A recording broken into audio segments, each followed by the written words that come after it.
Friends, NCERT गणित कक्षा 9वीं में आप सभी का स्वागत है। आज हम लोग करेंगे प्रश्नावली 4.2 का प्रश्न क्रमांक 2। अब इसमें हमें क्या दिया गया है वो हम पहले पढ़ लेते हैं। तो इसमें हमसे पूछा गया है कि निम्नलिखित समीकरणों में से प्रत्येक समीकरण के 4 हल लिखिए या निकालिए। तो 4 हल हमें कैसे निकालना है इनके, जैसे ये समीकरण दिया गया है। अब इसमें हमें को x का मान हमें कुछ भी रखते जाना है तो हमें y का मान मिलता जाएगा, या फिर आप y का मान भी रख सकते हो तो आपको x का मान मिलता जाएगा। अब कैसे मिलेगा ये सब आपको थोड़ा यहाँ पे रुकना पड़ेगा, वेट करना पड़ेगा। धीरज से आप काम लोगे, आप निश्चित ही इस सवाल को अच्छे से कर पाओगे। 4 हल, लेकिन सबसे बड़ी बात यह है कि हमें ऐसे कौन से मान रखने होंगे जिससे हम, जैसे हम यहाँ पे कह रहे हैं कि हमें x का मान रखना होगा तो हमें y का मान मिलेगा, लेकिन क्या रखना पड़ेगा? क्या मन से रखना पड़ेगा? तो आंसर है हाँ, आपको मन से ही रखना पड़ेगा। अब मन से क्या रख सकते हैं? तो जितने छोटे मान आप रखोगे यहाँ पे उतना आपके लिए सही होगा, कैलकुलेशन भी सही होगी और जल्दी आपका आंसर आएगा और परीक्षा समय में आपका समय भी बच जाएगा। तो छोटे मान से क्या मतलब है मेरा? छोटे मान से ये मतलब है कि जैसे यहाँ पे x का मान आप 0 भी रख सकते हो, 1 रख सकते हो, 2 रख सकते हो, 3, तो हो गए ना ये 4। तो 4 ही तो हमें हल ज्ञात करने हैं। तो आपको क्या, अब ये मान आप x की जगह पर भी रख सकते हो और या फिर ये y की जगह पर भी रख सकते हो, जो आपको अच्छा लगे तो वहां पे रखोगे, लेकिन दोनों जगह नहीं रख देना है। या तो आप x की जगह ही रखोगे तो y का मान मिलेगा, या फिर आप y की जगह पर रखोगे तो x का मान मिलेगा। ऐसा नहीं कि x की जगह पर भी 0 रख दिया और y की जगह, तो मान किसका मिलेगा फिर? इसलिए आपको ध्यान रखना है कि या तो आप x की जगह पर पूरे मान रखोगे तो आपको y का मान मिलेगा, या फिर आप y की जगह पर रखोगे तो x का मान मिलेगा, जो आपको सूटेबल लगे। दोनों तरीके से ठीक है। जैसे मैं आपको थोड़ा समझा देता हूं कि कैसे रखना है, फिर हम लोग इसको अच्छे से सॉल्व करेंगे। जैसे हमने x की जगह पर 0 रखा तो क्या होगी इसकी कंडीशन, देखिए कैसे। 2, पहला मान हमने रखा 0, तो x की जगह पर रखा, हमने x को चुना है मान रखने के लिए। तो 2 लिखा है पहले, x की जगह पर हमने कोष्टक में 0। हमेशा मान कोष्टक में रखिए ताकि आपको मालूम हो कि यहाँ पे गुणा होना है। नहीं तो आप बिना कोष्टक के रखोगे तो दिक्कत ये हो जाएगी कि 2 लिखा और x की जगह पर 0, तो ये 20 हो जाएंगे। कभी आप ध्यान नहीं दे पाओगे तो ये 20 हो जाएंगे, जिससे कैलकुलेशन में गलत हो सकता है। फिर भी आप लोग समझदार हैं, यहाँ पे x की जगह पर क्या रखोगे? 0, लेकिन ब्रैकेट में। इसके बाद प्लस y बराबर कितना होगा? 7। अब आप यहाँ पे गुणा करोगे तो 2 शून्यम 0 हो जाएगा, प्लस y बराबर 7। तो 0 का यहाँ पे कोई मतलब नहीं बनता, इसलिए y बराबर आपका कितना आएगा? 7। तो इससे एक हमें पता चल रहा है कि हम x का मान रखेंगे तो हमें y का मान मिल रहा है। y का मान कितना आया? 7। तो ऐसे ही करना है। तो इसकी कहाँ तक करना है? ये चारों मान रखना है। तो 4 हल हमें मिल जाएंगे y के। जैसे एक हल हमें मिल गया y बराबर 7, तो ऐसे हमें 4 मिल जाएंगे। तो चलिए हम स्टार्ट करते हैं। सबसे पहले हम लिखेंगे हल दिया गया समीकरण, तो हमने सबसे पहले इसे लिखा। अब हमें 4 हल ज्ञात करना है, तो हम लिखेंगे उपरोक्त समीकरण में x बराबर 0 रखने पर। तो हमने इस तरीके से लिखा। आपको यदि इतनी लंबी भाषा नहीं भी लिखनी है तो आप सीधा सीधा ये लिख सकते हो कि x बराबर 0 रखने पर, इतना ही लिख दीजिए। तो चलिए अब हम 0 रखते हैं, तो हमें यहाँ से स्टार्ट करना है। 2 लिखा है तो हमने 2 लिख दिया, लेकिन x की जगह पर हमें क्या रखना है? 0, तो हमने x की जगह पर रख दिया 0, प्लस y बराबर क्या कर दिया? 7 कर दिया। अब यहाँ पे ये कोष्टक लगा है, कोष्टक का मतलब क्या बताया था मैंने? गुणा। तो 2 शून्यम 0 हो जाएगा और प्लस y बराबर 7। तो यहाँ पे 0 का कोई मतलब नहीं है, यानी कि y में 0 नहीं जोड़ सकता, इसको हटा देते हैं। तो y बराबर क्या मिलेगा? 7। तो यहाँ पे हमें एक हल मिल गया कि x बराबर 0 रखने पर y बराबर 7 प्राप्त होता है। अब हम लिखेंगे उपरोक्त समीकरण में x बराबर 1 रखने पर। 0 के बाद क्या रखना है हमें? 1, 2 और 3। हमारा सीक्वेंस जो है वो फिक्स है। तो हमने लिखा कि उपरोक्त समीकरण में x बराबर 1 रखने पर। तो चलिए 1 रखते हैं। तो यहाँ पे हमने स्टार्ट किया। पहले क्या लिखा है? 2, तो हमने लिखा 2, लेकिन x की जगह पर हमें क्या रखना है? 1, तो यहाँ पे हमने x की जगह पर रख दिया 1। इसके बाद प्लस बाई बराबर 7। तो पूरा हमने ज्यों का त्यों लिखा प्लस बाई बराबर 7। अब यहाँ पे देखिए, यहाँ पे होगा गुणा, तो 2 एकम 2 प्लस बाई बराबर 7। अब ये जो 2 है, ये बाई में तो इसका जोड़ना हो नहीं सकता क्योंकि ये अचर पद है और ये चर पद है। तो संख्या संख्या एक तरफ कर लेते हैं। तो बाई को इसी तरफ रखा, बराबर 7 को भी ऐसे ही रखा इसी तरफ, लेकिन इस 2 को उठा के इस तरफ ले आए। लेकिन उठा के लाना यानी बराबर का चिन्ह न यहाँ पे लांघना है, तो ये चिन्ह बदल देगा। बराबर का चिन्ह जब भी यहाँ पे लांघते हैं तो जैसे प्लस का है तो माइनस का हो जाता है, माइनस का है तो प्लस का हो जाता है। तो यहाँ पे कोई भी चिन्ह नहीं लगा है तो सबसे पहले तो इसका चिन्ह क्या होगा, प्लस। लेकिन जब ये इस तरफ आएगा तो हो जाएगा माइनस, तो माइनस का 2। तो बाई बराबर 7 में से 2 चले जाएंगे तो कितना बचेगा, 5। तो एक हल हमें ये मिल गया। इसके बाद अब हमें उपरोक्त समीकरण में x बराबर 2 रखना है, तो हम यहाँ पे लिख लेते हैं उपरोक्त समीकरण में x बराबर 2 रखने पर। तो हमने लिख लिया। अब समीकरण चूंकि ऊपर पहुंच गया है इसलिए हमने समीकरण को यहाँ पे अलग से लिख लिया है ताकि हम इसको देखते रहें। तो हमारा ये है समीकरण 2x प्लस वाई बराबर 7। अब इसमें x बराबर 2 रखना है, तो जहाँ पे x है वहाँ पे 2 रखना है बस। ये केवल आपके देखने के लिए मैंने यहाँ पे, ताकि आपको समझ में आता रहे। तो ये 2 हमने पहले लिखा, लेकिन x की जगह पर हमें 2 रखना है, तो यहाँ पे x की जगह पर 2। थोड़ा बैकग्राउंड में शोर हो रहा है उसके लिए सॉरी। प्लस बाई, तो यहाँ पे हमने लिखा प्लस बाई बराबर 7। अब इसके बाद हमने इसमें गुणा किया, तो 2 दूनी कितना हो गया, 4 प्लस बाई बराबर 7। अब ये जो 4 है ये संख्या है और ये बाई है, तो इसमें नहीं जुड़ सकता, तो इसको इस तरफ ले आएंगे। तो बाई बराबर 7 माइनस 4। अब माइनस क्यों आया, क्योंकि ये प्लस का था, इस तरफ आया तो माइनस का हो गया। बाई बराबर 7 में से 4 चले जाएंगे तो कितना बचेगा, 3 बचेगा। एक हल हमें ये भी मिल गया। इसके बाद उपरोक्त समीकरण में अब हम x बराबर, हमने 0 रख लिया। क्या क्या रखा हमने, 0 रख लिया, 1 रख लिया, 2 भी रख लिया। अब एक मान और रखना है 3, तो हो जाएंगे 4। 1 2 3 4, क्योंकि 0 भी है। तो अब हमें उपरोक्त समीकरण में x बराबर कितना रखना चाहिए, 3। तो हम यहाँ पे लिख लेते हैं। तो उपरोक्त समीकरण में x बराबर 3 रखने पर यह है हमारा समीकरण। इसमें केवल x की जगह पर 3 रखना है। तो 2, सबसे पहले x की जगह पर हमने रख दिया 3 प्लस बाई बराबर 7। 3 दूनी 6 प्लस बाई बराबर 7। 6 को इस तरफ ले आएंगे तो बाई बराबर 7 माइनस 6। तो बाई बराबर कितना मिलेगा, 7 में से 6 गया तो 1। ये हो गया हमारा मान, बाई बराबर 1। तो हमें 4 हल मिल चुके हैं। कैसे मिले हैं, पहला है x बराबर जब हमने 0 रखा था तो बाई बराबर हमें मिला था 7। जब हमने x बराबर 1 रखा तो हमें बाई बराबर मिला 5। जब हमने x बराबर 2 रखा तो हमें y बराबर कितना मिला, 3। और जब हमने x बराबर 3 रखा तो हमें y बराबर कितना मिला, 1। तो ये हो जाएंगे हमारे चारों हल। अब आपको स्क्रीनशॉट लेके इसे अपने नोट्स में लिख लेना है ताकि आप इसका अच्छे से रिवीजन कर पाएं। तो ये रहा पहला शॉट, यह है पाई x प्लस बाई बराबर 9। और इसके हमें 4 हल ज्ञात करना है। तो 4 हल ज्ञात करने का मतलब ये है कि यहाँ पर हमें x के मान रखना है और y के मान हमें मिलेंगे। तो अब x के क्या मान रखना है, तो x के मान हमें रखना है मन से। तो हमने, चूंकि हमें 4 हल ज्ञात करना है इसलिए x के मान हम यहाँ पे रखेंगे। जैसे कि x बराबर हम 0 रखेंगे। एक बार इस समीकरण में x की जगह पर 0 रखना है और y का कुछ मान आएगा। इसके बाद x बराबर हम 1 रखते हैं, फिर x बराबर 2 रखते हैं और x बराबर 3 रखते हैं। तो ये 4 मान हो जाते हैं, 1 2 3 4। और ये मान रखने से हमें y के कुछ मान मिलते हैं यहाँ पे। तो देखते हैं कैसे मान मिलते हैं। सबसे पहले हम इसको लिख लेते हैं। तो अब इसमें हम x का मान रखेंगे।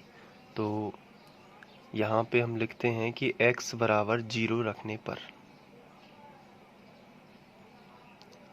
तो हम यहाँ पे 0 रख लेते हैं x की जगह पर। आप ये भी लिख सकते हैं कि उपरोक्त समीकरण में x बराबर 0 रखने पर, या ये भी लिख सकते हैं। तो यहाँ पे x की जगह पर 0 रखना है। तो यहाँ से स्टार्ट करना है। सबसे पहले क्या लिखा है, पाई, तो आपको लिख देना है पाई। इसके बाद लिखा है x, तो x नहीं लिखना है, x का मान रख देना है 0 प्लस बाई बराबर 9, पूरा ज्यों का त्यों प्लस बाई बराबर 9, ये पूरा ज्यों का त्यों लिख देना है। केवल x की जगह पर x का मान 0 रख दिया। अब पाई का गुणा 0 में करोगे तो पाई शून्यम 0 हो जाएगा, प्लस बाई बराबर 9। तो यहाँ पे 0 का कोई मतलब नहीं बनता, तो बाई का मान कितना आएगा, बाई बराबर आएगा 9। तो ये हमें एक मान मिला, जब हमने x बराबर 0 रखा है तो बाई बराबर हमें 9 मिला। अब हम x बराबर 1 रखते हैं, तो हम लिखेंगे कि x बराबर 1 रखने पर,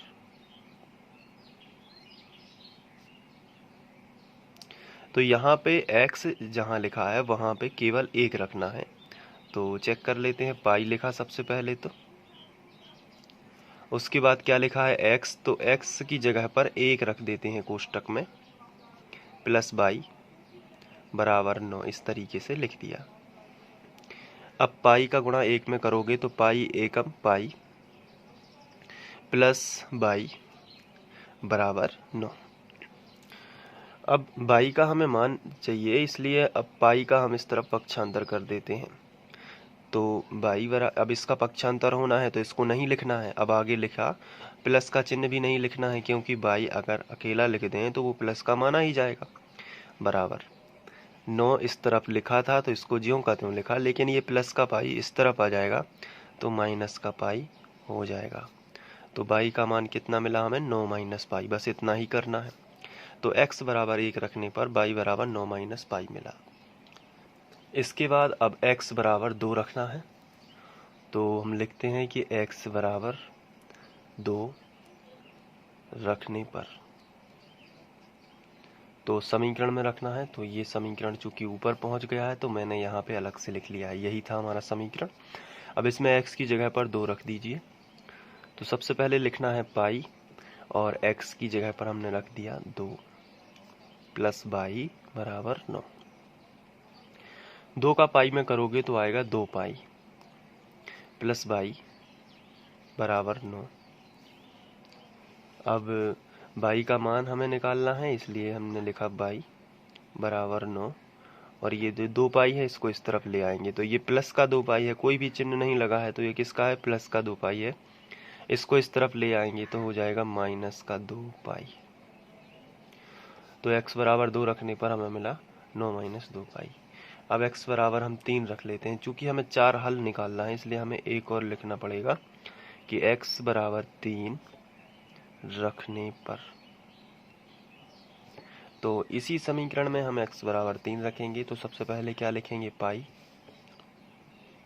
फिर x की जगह पर क्या लिख देंगे, 3 प्लस बाई बराबर 9। अब इसके बाद हम 3 का गुणा पाई में कर देंगे तो कितना आएगा, 3 पाई प्लस बाई बराबर 9। अब क्या करना है कि ये जो 3 पाई है इसका पक्षांतर इस तरफ कर देना है, तो ये वाला, बस ये नहीं करना है क्योंकि इसका तो हमें मान निकालना है। तो बाई बराबर होगा, ये 9 पहले ज्यों का त्यों लिखा था तो इसको ज्यों का त्यों लिख दिया। अब ये जो 3 पाई है इसका इस तरफ पक्षांतर करना है, तो ये प्लस का 3 बाई है, जब इसका पक्षांतर कर दोगे तो ये माइनस का 3 बाई हो जाएगा। तो यही है, हमने यहाँ पे इसको सॉल्व कर दिया है। तो ये हो गया है सॉल्व। इसमें हमने सबसे पहले x बराबर 0 रखा था तो y बराबर हमें मिला था 9, तो हम यहाँ पे लिख देंगे कि x बराबर 0 रखने पर y बराबर हमें मिला था 9। इसी तरीके से जब हमने x बराबर 1 रखा था तो हमें y बराबर मिला था 9 माइनस पाई। तो इसको भी हम लिख देते हैं कि जब हमने x बराबर 1 रखा था तो y बराबर हमें मिला था 9 माइनस पाई। इसके बाद जब हमने x बराबर 2 रखा था तो y बराबर हमें मिला था, यहाँ पे आप देख सकते हैं कि x बराबर 2 रखने पर 9 माइनस 2 पाई, तो 9 माइनस 2 पाई। और जब हमने x बराबर 3 रखा है तो y बराबर हमें क्या मिला है, ये देखिए 9 माइनस 3 पाई। तो हमने यहाँ पे लिख दिया 9 माइनस 3 पाई, और यही जो है 4 हल है। तो यहाँ पे लिख सकते हैं यही अभीष्ट 4 हल हैं, यही अभीष्ट 4 हल है। तो इस तरीके से हम कर सकते हैं। इसके बाद हम करेंगे तीसरा प्रश्न, इसके भी हमें 4 हल निकालना है। तो तीसरा क्वेश्चन हमें दिया गया है x बराबर 4y। तो सबसे पहले हम लिखेंगे हल दिया गया समीकरण, और उसके बाद हम ये पूरा का पूरा समीकरण लिख देंगे कि x बराबर 4y ये हमें दिया गया है। अब इसमें सबसे महत्वपूर्ण बात ये है कि हम पहले x का मान रख देते हैं तो हमें y का मान मिल जाएगा। लेकिन इसमें थोड़ा सा आपको ध्यान देना है कि इसमें x का मान रखने से हमें y का मान तो मिलेगा, लेकिन उसको करने में थोड़ा आपको कठिनता महसूस होगी। अगर आप यहाँ पे y का मान रखोगे, जैसे y का मान आपने 1 रखा, तो 4, जैसे मैं यहाँ पे आपको रफ में बता देता हूँ, थोड़ा आपको समझने में आसानी होगी कि किसका मान सही होगा रखना, x का मान सही होगा कि y का मान रखना सही होगा। जैसे यहाँ पे x की जगह पर अगर हम पहले जैसा करें कि x की जगह पर हमने 1 रखा बराबर 4y कर दिया, तो यहाँ से अभी भी हमें y का मान नहीं मिला है। जब हम ये गुणा वाली संख्या बटे में पहुँचाएंगे तो 1/4 बराबर अब हमें y का मान मिलेगा, और ये भी बटे में मिलेगा। लेकिन अगर हम x का मान ना रखें इस बार, अब हम y का रख दें, हम x का मान भी रख सकते थे और y का मान भी रख सकते हैं। हमें ये नहीं प्रश्न में बताया गया है कि हमें x का ही रखना है कि y का रखना है, लेकिन हमें ये जरूर बताया गया है कि हमें 4 हल निकालना है। अब 4 हल हम कैसे भी निकाल सकते हैं, हम x का मान भी रख सकते हैं इस समीकरण में तो y का मान मिल जाएगा, या फिर हम y का मान भी रख सकते हैं तो x का मान मिल जाएगा। तो जहाँ जैसी सहूलियत होती है हम वैसा ही काम करते हैं। यहाँ पे हमें y का मान रखने में सहूलियत महसूस हो रही है, यानी कि y का मान रख देने से जल्दी आंसर आएगा। कैसे, आइए थोड़ा सा हम लोग यहाँ पे समझते हैं कि y का मान रखने से कैसे जल्दी x का मान आएगा। जैसे हम y की जगह पर केवल 1 रखें तो पूरा समीकरण यहाँ से स्टार्ट होगा, x बराबर 4, लेकिन y की जगह पर 1 रख देंगे तो सीधा सॉल्व हो जाएगा, 4 एकम 4। तो ये देखिए x का मान कितनी जल्दी आ गया। तो यहाँ पे सूटेबल क्या है, यहाँ पे सूटेबल ये है कि आप x का मान ना रखकर यदि y का मान रखते जाएंगे तो x का मान जल्दी से मिल जाएगा। जैसे x का मान हमें रखना है कुछ भी, जैसे y का मान हमें 0 रखना है तो x बराबर कितना आएगा, 4, y की जगह पर 0, 4 शून्य शून्य। तो चलिए हम रखते हैं और आपको देखते देखते पता चल जाएगा कि कैसे ये सरल है। तो इस बार हम क्या करेंगे, y बराबर सबसे पहले 0 रखेंगे, तो y बराबर 0 रखने पर आप इस तरीके से भी लिख सकते हैं कि उपरोक्त समीकरण में y बराबर 0 रखने पर। तो चलिए केवल y की जगह पर 0 रखना है, तो यहाँ से स्टार्ट करना पड़ेगा। x बराबर, फिर क्या लिखा है 4, तो 4 लिख दिया। फिर क्या लिखा है y, तो y नहीं लिखना है, y की जगह पर क्या लिख देना है 0, तो यहाँ पे हमने लिख दिया 0। तो x बराबर 4 शून्य शून्य।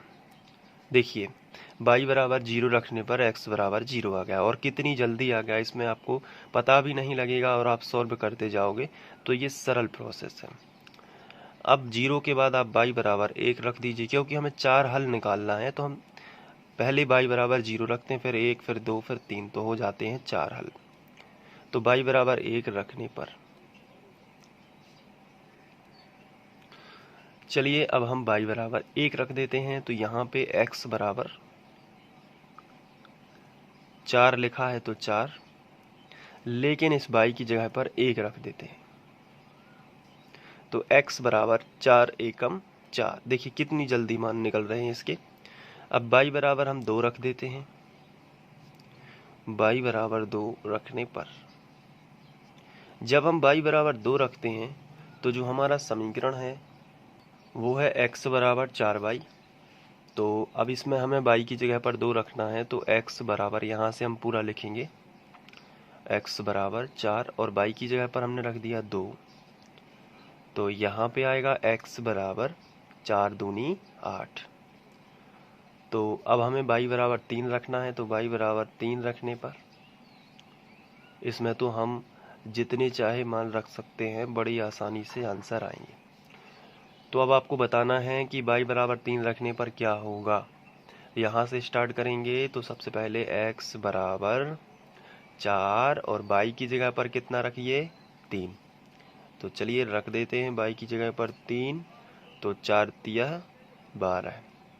तो ये आपका x का मान। तो यहाँ पे हमने 4 हल निकाल लिए हैं। जब हमने y बराबर 0 रखा तो हमें x बराबर मिला 0। जब हमने y बराबर यहाँ पे 1 रखा तो x बराबर हमें मिला था 4। इसके बाद जब हमने y बराबर यहाँ पे 2 रखा तो x बराबर हमें मिला था 8। और जब हमने y बराबर 3 रखा तो x बराबर हमें कितना मिला था, x बराबर हमें मिला था 12। यही अभीष्ट 4 हल हैं। यही अभीष्ट 4 हल हैं। तो इस तरीके से आपको ये कर लेना है। तो ये प्रश्न क्रमांक 2 अब समाप्त होता है। आप चाहें तो स्क्रीनशॉट ले सकते हैं।